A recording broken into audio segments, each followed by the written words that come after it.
नमस्कार विद्यार्थी मित्र आणि मैत्रिणींनो.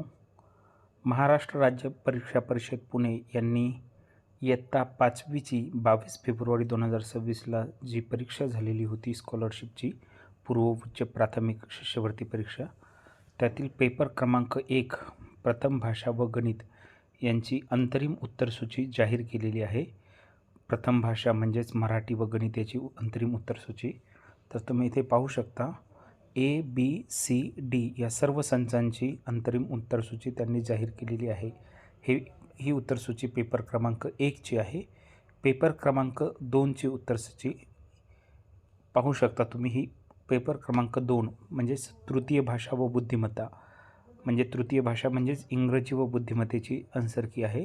22 फेब्रुवारी 2026ला 5वीचा जो पेपर झाला होता त्याची पूर्व उच्च प्राथमिक शिष्यवृत्ती परीक्षेची ABCD सर्व संचांची दिलेली आहे. तर इथे तुम्ही पाहू शकता आणि मला कमेंट बॉक्समध्ये कळवा की तुम्हाला किती मार्क येत आहेत सर्वांनी. आणि आपल्या चॅनलला लाईक, शेअर आणि सबस्क्राईब करा. धन्यवाद.